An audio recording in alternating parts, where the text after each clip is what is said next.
go. Good morning, afternoon. To start with, I am Hanoulle from Belgium, Europe, tiny country in the middle of Europe. I am a number of things. I'm a photographer, I'm a graphic designer, I'm an arts teacher, I'm a traveler, usually on motorcycles, but I started long before that. I was hitchhiking, I was backpacking, and then I came to biking.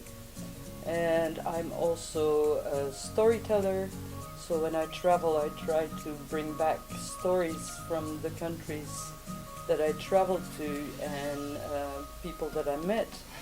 I'm, what else? I'm the president of WIMA Belgium for the moment, since I don't know how many years, like 12 or 13 or 14, I'm not sure. I'm a number of things. I'm a lesbian as well. I had like 2 long relationships, and with these girls I traveled for a long time, for many months, on motorcycles. And what else?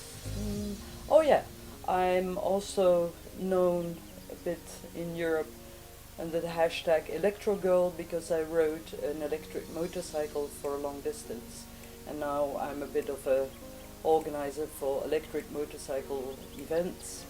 What else? I like good food, I like meeting people, and especially women, and especially bikers, and women bikers are usually like the perfect match. And what else? So many things. Oh yeah, I'm many people often ask when I will travel around the world, and this is something I'm not really interested in, but the region I'm very, very interested in is what you call Eurasia, like the whole of Europe and the whole of Asia. And I just have only one life, so that's like the major area that I focus in. That's the introduction. Hello to all the people on this platform of Big Biking Commune. I didn't know you before, because there's quite a few communities popping up now in India, magazines and Instagram communes and so on. And India is a very, very, very, very big country with a massive population, and biking communities popping up in all kinds of areas, and so also the women biking community. So my history of biking. I was a traveler long before I was a biker, and biking wasn't in my family. Nobody was a biker. We were traveling, my parents and I, my family and I, and even to Yugoslavia at that time, which was quite an adventurous journey by car. So I had been staying also when I was 18. I went to Finland for 1 year, which actually started the whole traveling passion. And I think even if I will not be riding bikes, I don't know for what reason, but if I'm in a wheelchair, I'm still going to be traveling, I'm sure. Then I just want a fast wheelchair, maybe electric. So I came to biking when I was already in my 30s. I learned it from a friend, and my very first bike was a 1976 Honda CB 404, a red one. Very, very nice bike, very good as a first bike. After a year or something like that, it was getting a bit slow. It didn't have so much power. So a friend of mine was looking with me, and I bought a 1986 BMW R80 G/S Paris-Dakar with the big tank. And that's still my ride now, and I really like to ride it, but of course compared to modern standards, like the brakes, or it's braking, but it's not like a modern bike, but I'd still like it very much. And in between, for my journeys, long journeys, I had a 1978 Yamaha XT500 kickstart only, for which I used for my first very long journey. Then I had a Suzuki 1996 Suzuki DR650 SE electric starter, and which is a very light bike, and this is the one I traveled the longest distances on. I still have it, but it's been standing still for a long time because it needs repairing and an engine overhaul and so on, but I still have it. And then I rode an electric bike, which was not mine, which I borrowed from a dealership in Belgium, but that's another story. So these were the bikes that I owned or still own, and the electric bike was not my own. Journeys that I made, the places that I have explored. On my motorcycle, it's been in my very first longish journey outside of Europe was to Tunisia with 5 other biker friends and a Land Rover for the luggage. And this was my first experience with a motorcycle, like a real adventure. And it taught me, that was on the BMW, and it taught me that this bike was way too heavy for the sand. So in 1999, after 3 years of intensive preparing, my then girlfriend Iris Hermans and I went for an overland journey all the way from Belgium through Europe to Turkey, Iran, Pakistan and India and back. That was the idea, for 7 months. But I had a motorcycle accident in Pakistan. A pedestrian jumping on the road. I had seen him way too late, and I just hit the man square. My bike turned over and crashed my right leg, and I almost lost my foot, but it's there and it's working well, and I can still run, and that's thanks to a fantastic surgeon in Pakistan, in Islamabad to be precise. And so this journey in 1999 was cut short. We had to come back after 2.5 months. And then, of course, the journey was not finished. And we went back in 2002, 3 years later, after recovery and all these things. And we took 2 other bikes, because the first one was on the XT500s. And I said, kickstart, no more. And so we took the DR650s. And then we managed all the way from Belgium to the Himalayas and back, twice through Iran, twice through Turkey, twice through Pakistan. We covered the whole of Pakistan up to the Chinese border, left and right crisscrossed, and I went back to see my surgeon, and that was, Pakistan still has a very special place in my heart. And then we went all the way through Ladakh up to the north. We were there for like close to 2 months, crisscrossing, going to Pangong Tso and so on. But this was 2002, so there was very few people at that time traveling in Ladakh. People were like staying close to Leh and so on, like not really going into the side valleys, into Spiti Valley or to Pangong Tso. We were the only ones.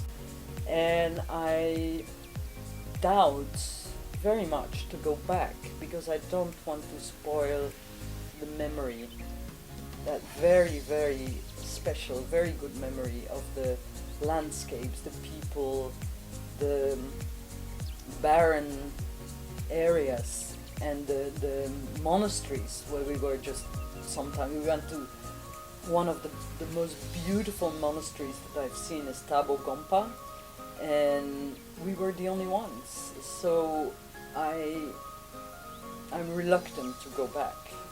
But Anita Krishnan, she's sort of like, yeah, getting me still again a little bit, yeah, tempted to go back. But let's see. Okay, so that's 2002. In 2007, I finished the relationship with Iris after 14 years, and I was with Gaia Scooters, and with her we traveled on Suzuki DR 650 SEs again, all the same way, like Belgium through Europe, Turkey, Iran, and then we went north. And after the journey, 7 months again, 30,000 kilometers, same, more or less the same distance, all of Central Asia, Turkmenistan, Uzbekistan, Kyrgyzstan, Tajikistan, all the way back south through Iran. Then we crossed the Persian Gulf and went to the Emirates, United Arab Emirates, to Oman, and all the way up to Yemen, which is, yeah, Yemen is shortly after the war started, and the Yemeni are like the forgotten people of the earth, and they're still devastated, and it's a very, very sad situation now in Yemen, but I'm very, very happy that we managed to go there. After that journey, Gaia is a writer, and we made together this book, and it's called Girls, Muslims and Motorcycles.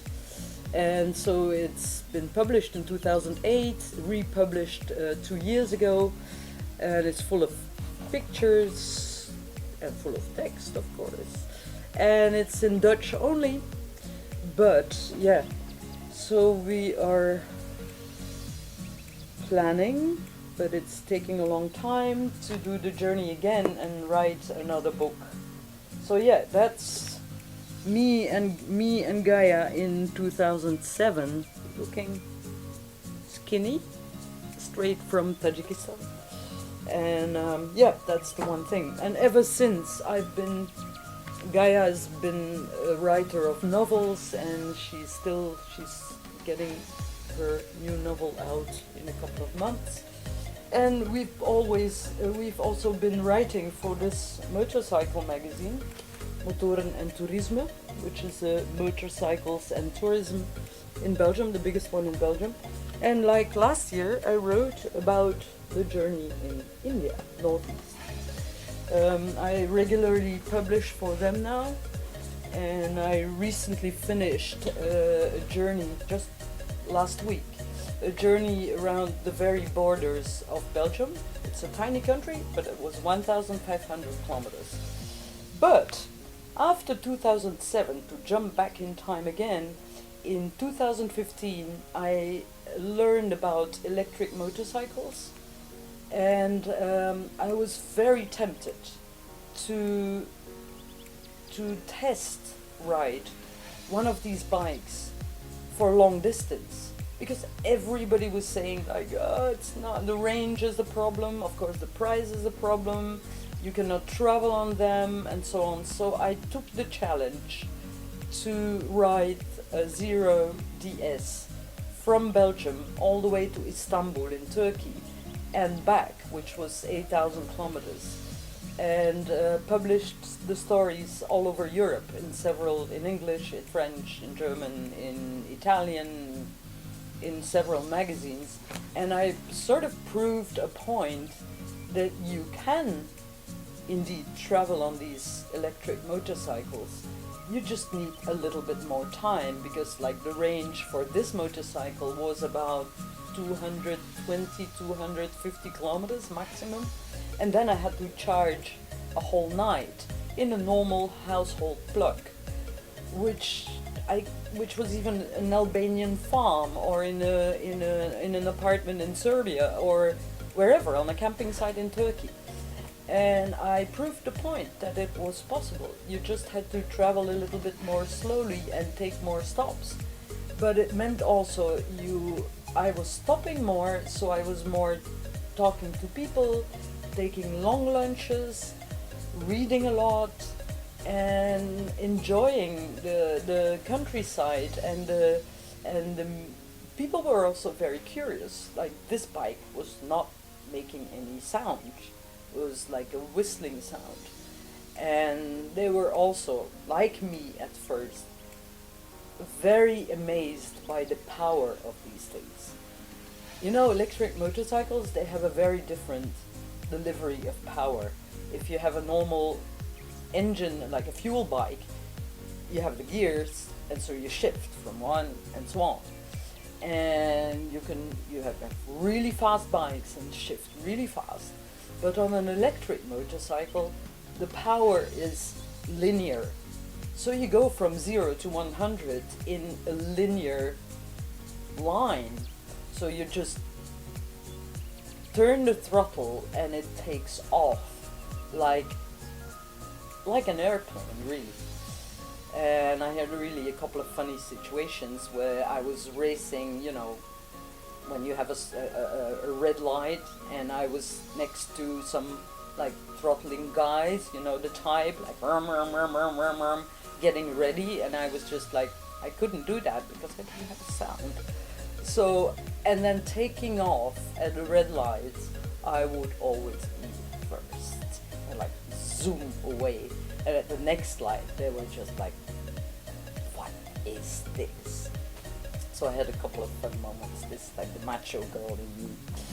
But yeah, and then last year, yeah, I did a couple of journeys in between. I went to overland to Finland via Russia. I went to the south of Spain. I crisscrossed Europe, England, Poland, whatever, the Balkan. I went a couple of times crisscrossing all across the Balkan countries, Croatia, Bosnia, Albania, Macedonia, Greece also. I mean, all these very beautiful, very interesting countries. And then last year I had the opportunity to join the WRWR, which is the Women Riders World Relay, founded by Hanoulle Bell. And Haley, she was in one of your videos as well. Haley is one of a kind. I will read a tiny story about this Hanoulle Bell. Haley signed this helmet, actually, just to tell you. I bought it in India, and it's signed by, I don't know, I lost count, by the Indian women first.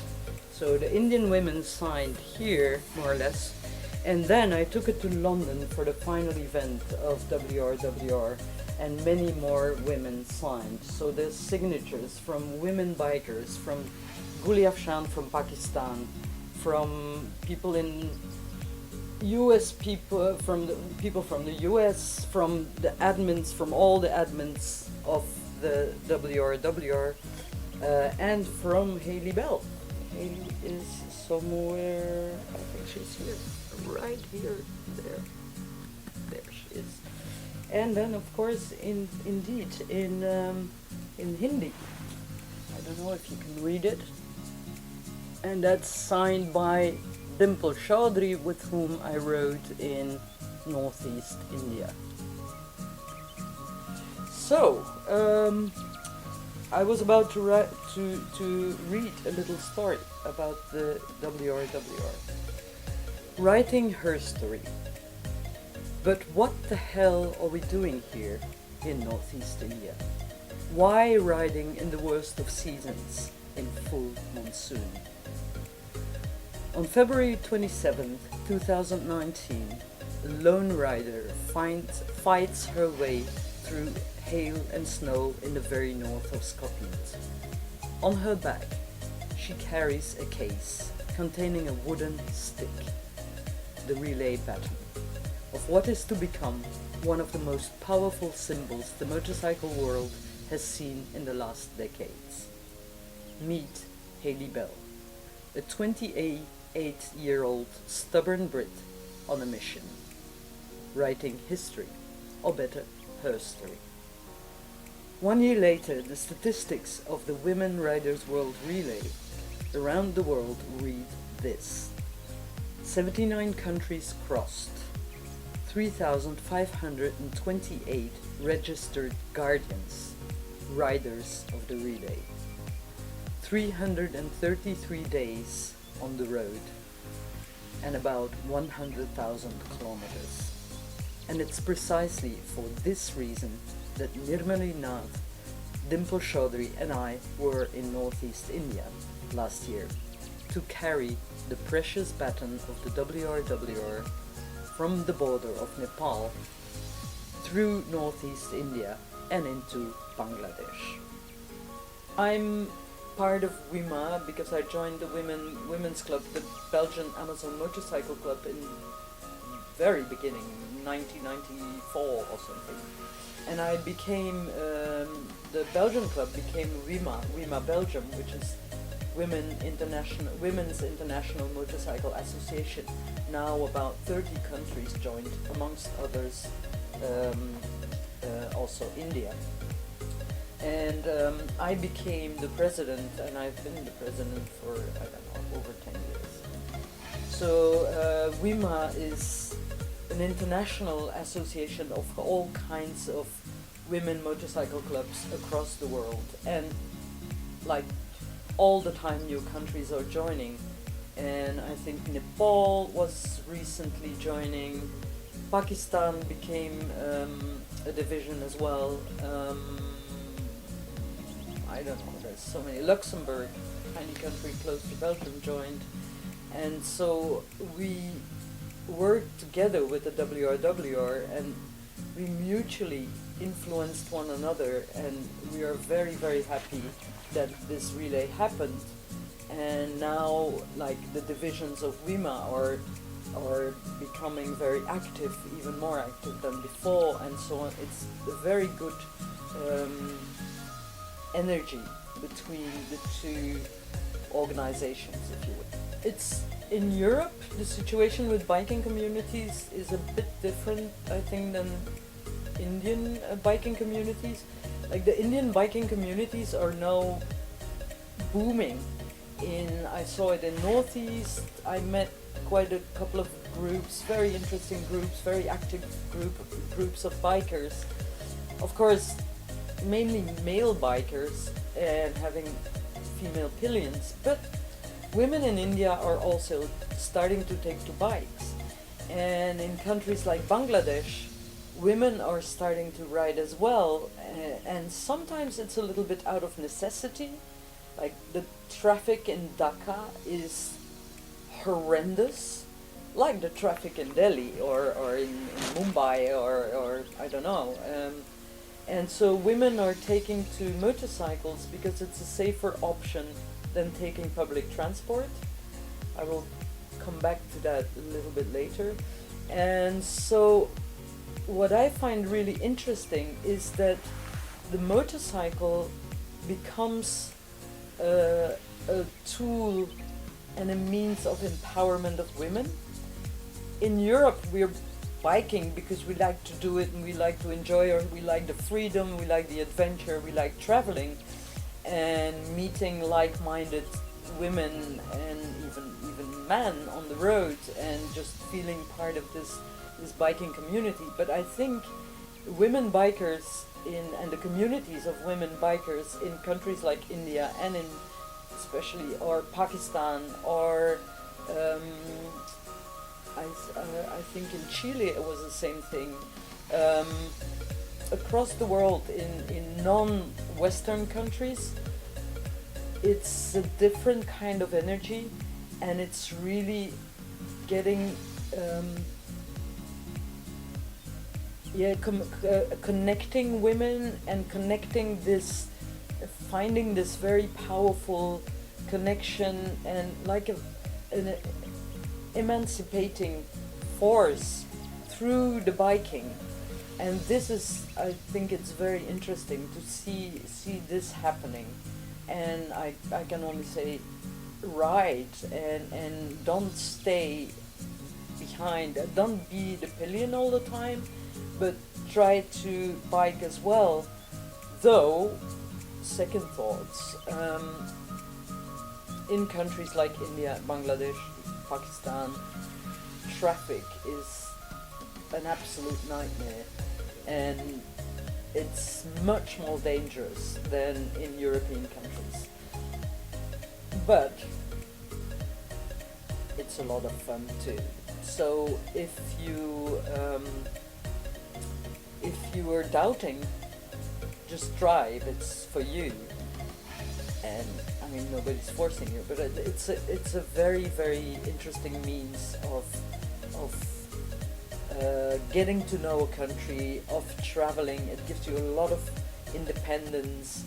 You can throw your luggage on the back of the bike and go camping and go meet people and explore areas that otherwise you wouldn't be exploring. So I'm a passionate biker. What can I say? But if I'd be born like hundreds of years ago, I'd be a passionate horse rider, I'm sure. And I've been horse riding, but I'm not very good at it. I'm sure in India, just like in Europe, I mean, it's a male-dominated community in general.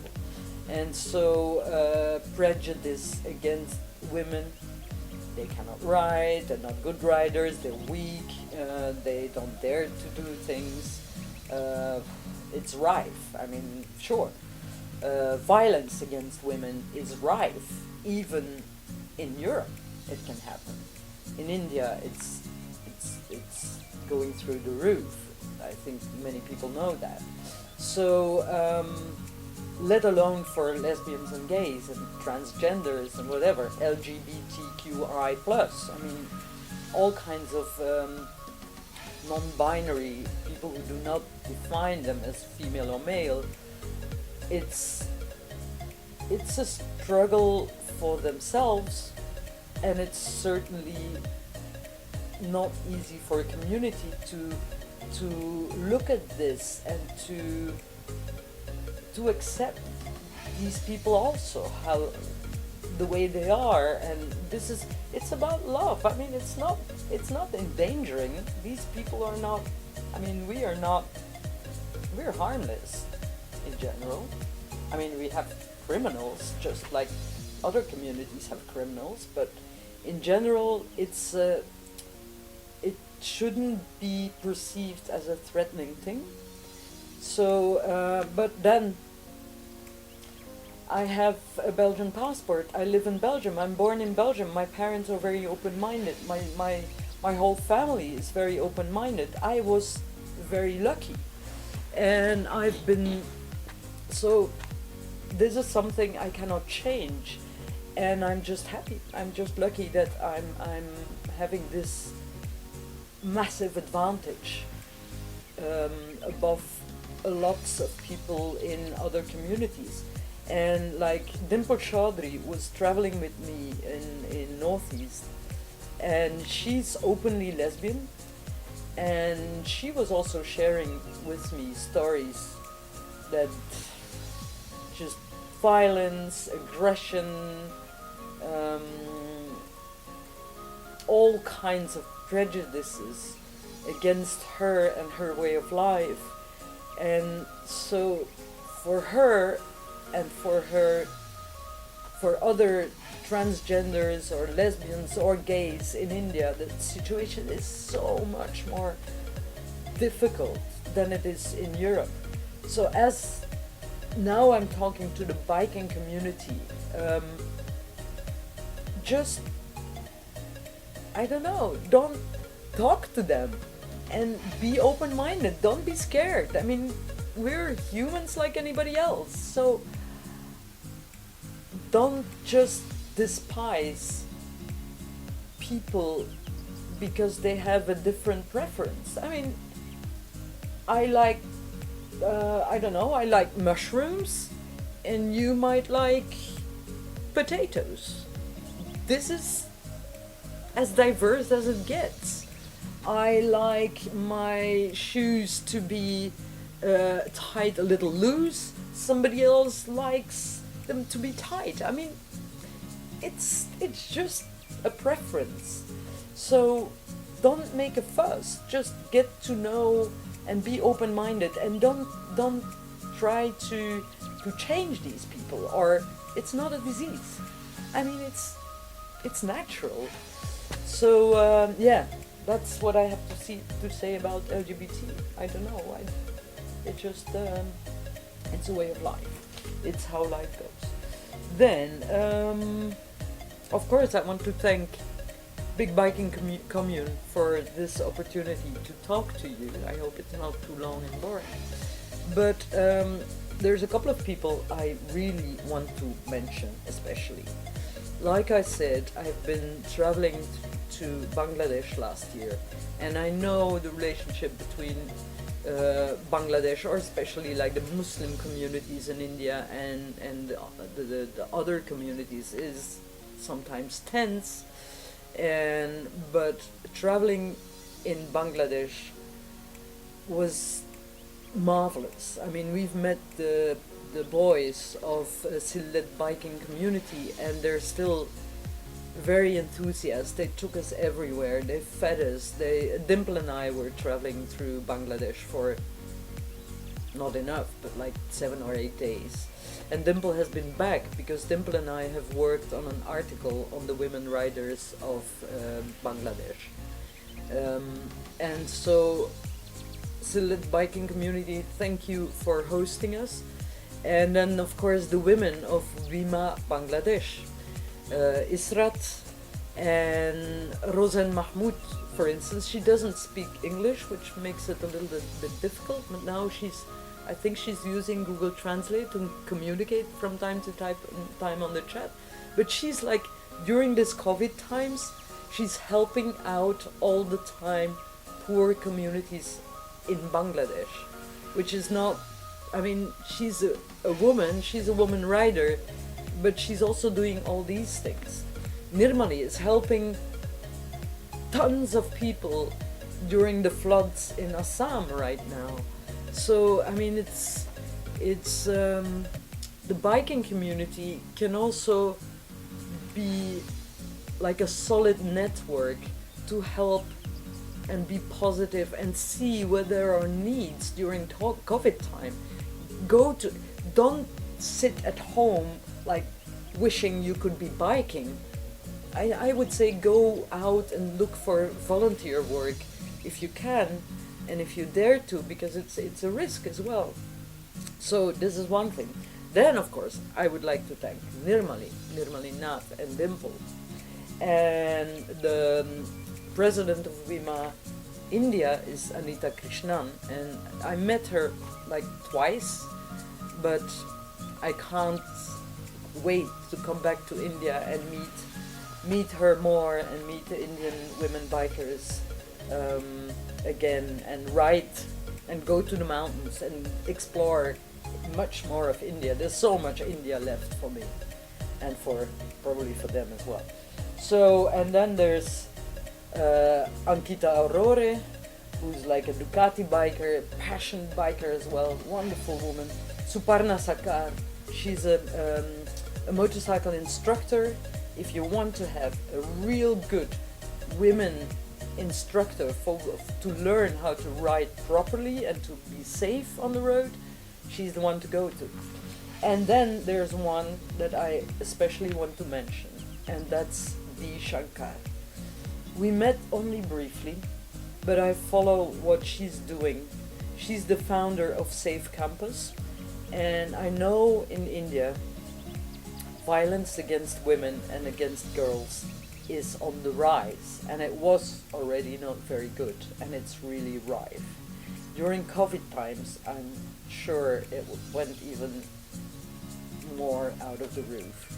And she's now doing a lot of online teaching. She was teaching self-defense in schools all around India, and awareness also teaching boys to speak up when something is wrong, going like in a wrong direction for girls around them or other people around them. And now she's doing these Zoom sessions and trying to keep people aware and teaching girls and women and boys and men to not accept certain behavior and to speak up and to be strong and to dare to speak. And I mean, she's amazing. She's doing very, very important work. So wonderful. Thank you very much. So yeah, that's about what I had to say. Let's see if there's something left on my list. I think that's it. So thank you. Goodbye.